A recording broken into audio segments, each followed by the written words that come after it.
Guys, isang mapagpalang gabi sa lahat. This is Boards Toygan TV. Yan. Sa video ito, ituturo natin kung paano ba yung aking sit up sa ating receiver at sa ball function.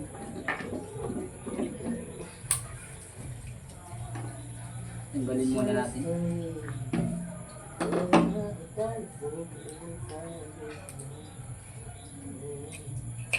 Guys,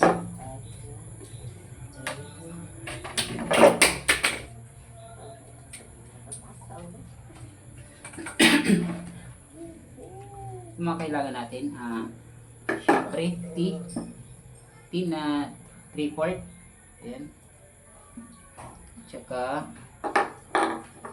ayan 3/4 din na PVC blue. Ang sukat nito ay nasa nasa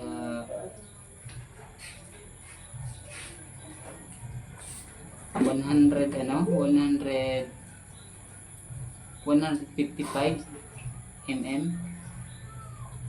Yan, 155 mm. Tsaka kailangan din natin to yung ating daanan ng bala. Bali ang 8 mm yung ating bulita sa pambala dito. Yan, nakasit up lang to sa 8 mm kasi ayaw kong gumamit ng 6 mm, kaya 6 mm, kaya pang 8 mm lang to. Ayan, kuha tayo ng bala.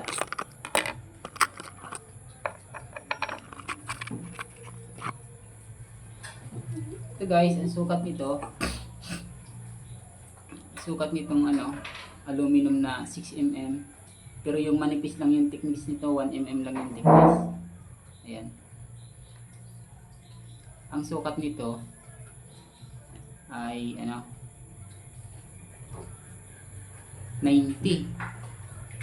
mm. Yan, nakikita yung 90. Yan, nasa 90 mm.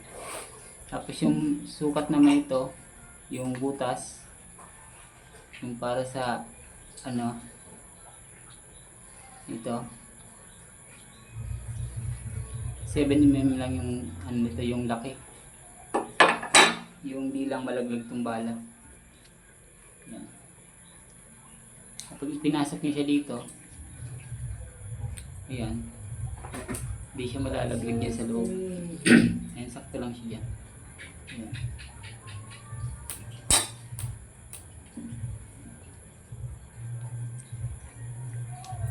Ayan guys, kita ba? Ayan, hindi siya malalaglag. Ito pala ay dinagyan ko na ng tape para madali lang tayo. Bali yung sukat ng ng haba nito, yung dito, ito, kasing laki lang nito, kasing haba, kung gaano kahaba to, nasa lang to, yan 25 mm. 25 mm. Kabilaan, ito rin 25 mm din. Mainit guys. Yan, linagyan ko na siya ng tape. Tapos gagamit din tayo dito ng 1/2 na ito. Magkakaiba yung pag bumili kayo nito, magkakaiba. Kung makakuha kayo ng ganito, yung andito yung niya sa labas, yung kanyang yung may thread to na 1/2 na female adapter. Yan. Tsaka kailanganin din natin ng tatlong ganito, 1/2. Yan, ganito kaiksi. Saan lang to, 15 mm. Ito rin. Tsaka yung isa andito na guys, nakakabit na. As you can see, may uka yan. Yan, sit up natin kung bakit may uka siya. Ayan siya na guys, mainit. Ito, papasok natin siya dito. Sakto lang to. Yan. Ay, may giging itsura niya sa loob. Kita ba? Ayan yung itsura niya sa loob. Yung may uka. Nakaano siya, talagay dyan. Ayan.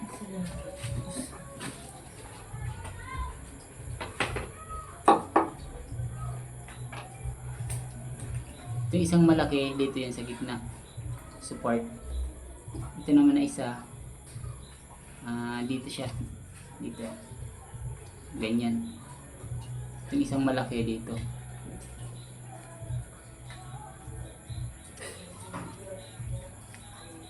Yan.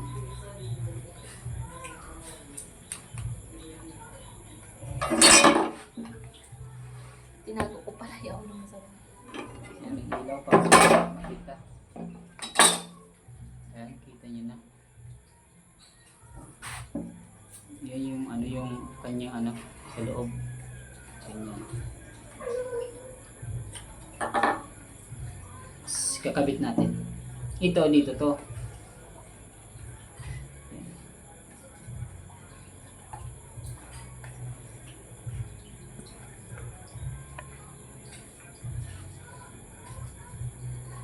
Yan guys, ganyan yung sit up niyan. Yan, ganyan yung sit up niyan. Tapos ipapasok natin siya. Yan, kahit tanggalin muna to. Yan. Pasok siya natin dito. Ito muna unahin natin. Ito rin. Pasok natin siya.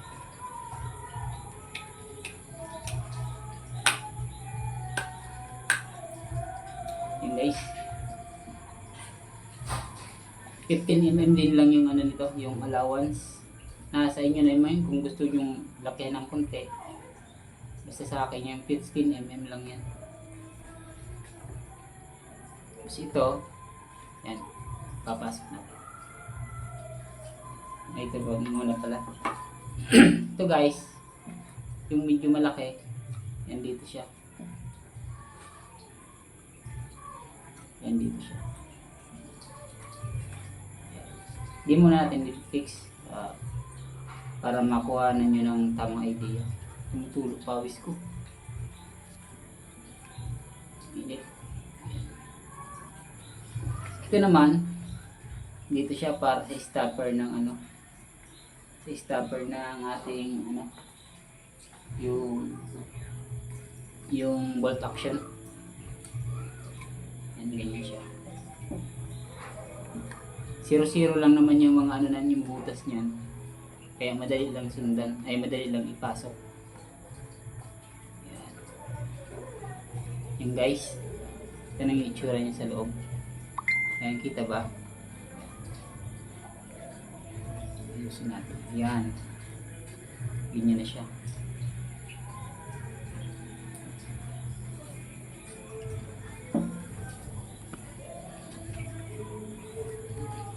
Tapos, ito, pupunoy natin yan dyan ng epoxy. Yung pagitan ng ito, pagitan ng dalawa. Tapos lalagyan siyempre natin ng magnet sa loob niyan para pag naglagay ka ng bala, hindi agad siya malalaglag kung sakaling mapaganyan mo, hindi siya malalaglag pag hindi mo tinulak. Ito pupunin din ng epoxy yan sa pagitan para isa lang yung daanan ng bala. Nagtatanong, i-thread to. Yan. Yan. Ito na yung yung meron na tayo dito na nabuo. Pero wala pa siyang epoxy dyan. Hindi pa natin nalagyan. Ito siya. Yan. Ito ba?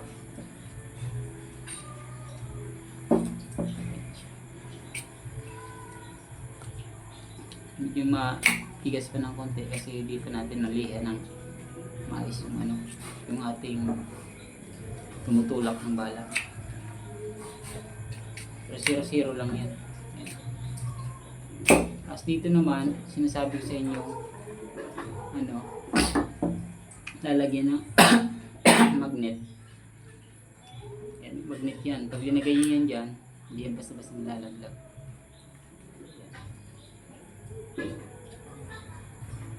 Kahit pa ganyanin mo. Hindi basta-basta malalaglag. Kahit pa ganyanin mo. Yan, hindi siya basta-basta malalaglag.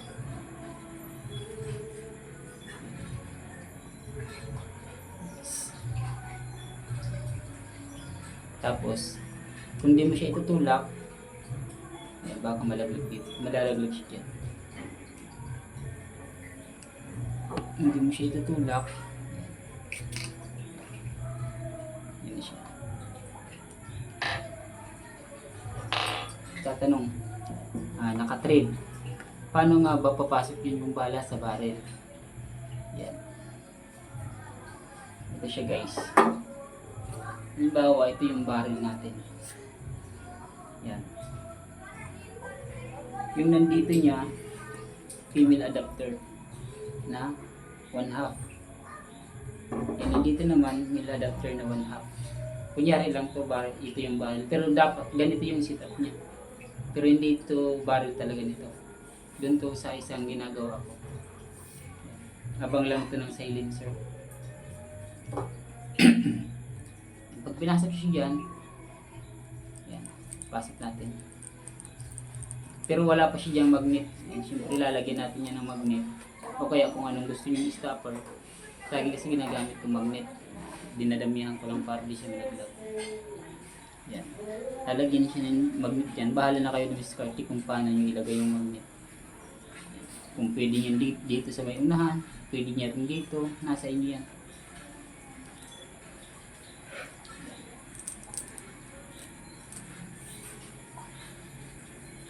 Pasok siya dyan. Sakto siya dyan. Tapos, kunyari, balaan natin. Ito.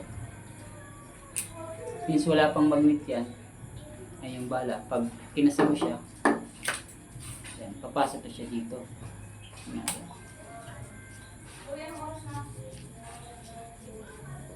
Since wala siyang magnet, ayun, dito na siya papasok. Yan.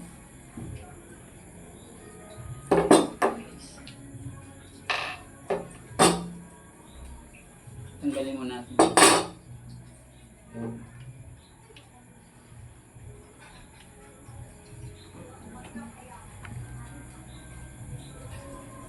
Nakabidyo ko ba? Ayan guys, yung loob niya sa ano.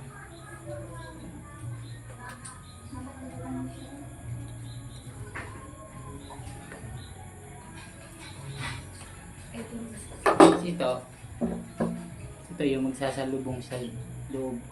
Ayan. Sasalubong siya dyan, itong barrel, tsaka yung daanan ng ano, butane. Ayan, yung bala.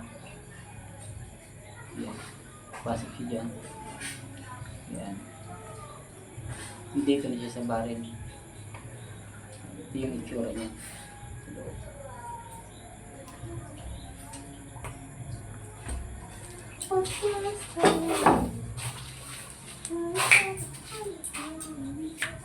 Yan guys, sana nakatulong sa inyo itong video na to kahit di masyadong ano yung pagka-tutorial natin. Kasi gabi na. Hindi ko na pinakita kung paano pinat, basta yung mga sukat. Sa inyo naman yung kung anong klaseng sukat, ano yung kung medyo malaki. Ay sa akin naka-standard lang ako sa 15mm. Dito 15mm din. Yung daanan ng butane, 15mm din yung ano. Tapos yung laki ng butas, nasa 7mm para di mahulog yung bala. Tapos yung dito naman sa bolt action, bahala na kayo dito mag ano, kung paano kayo gagawa. Ang ginagamit ko dito, itong panulak makapal to, 6mm. Tapos yung butas ito nasa 2mm lang. Tapos yung kapal nito, thickness nito nasa 4mm. Kaya bali 6mm lahat. Yung pinakalaki niya. Ay 6mm, 8mm. 8mm yung outer nito. Yung itong tube, parang ano ito. Parang, sorry. Itong ano. 8mm itong ano. Yan. Tumutulak ng bala. Tapos yung daanan 8mm din. hali di masyadong kasya dyan, kaya kinikis-kis na lang natin yan ng liga para magsakto siya sa 8mm.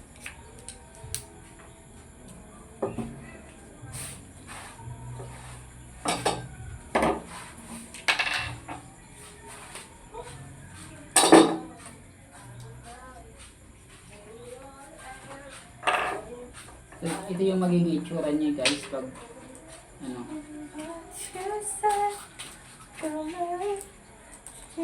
Na pawis na ako. Yan. Ito yung ating chamber, 40mm lang yung ginagamit ko. Nasa inyo yung kung anong gamitin nyo. Okay naman 40mm, pero mas malakas yung 50 kasi malaki yan. Pero ito, pangsaktuhan din lang to dito. Pinasok nyo dyan, ganyan yung itsura nyo. Tapos lalagyan nyo na lang ng design dito. Yan. Tapos yung excess na yan, tuloy pa natin yan. Sobra naman yan. Ayan, may excess siya dyan. Yan, putulin natin yan. Dito ang putol. Dito lang yung hangganan ng bolt. Yan. Ganyan lang siya. Yan. Maraming salamat. Sana nakatulong sa inyo itong munting video natin. Kahit hindi nakadetalye masyado yung tutorial, yan. Sana makakuha kayo ng kunting ideya lang. Sa susunod naman yung iba naman na parts, tuturo natin kung paano ba gawin. Sa pagbuo ng ng ating chamber. Tsaka yung mga design, yan ituturo natin siya. Ngayon ito muna kasi may nag-request dito. Shoutout sa nag-request dito. Maraming salamat.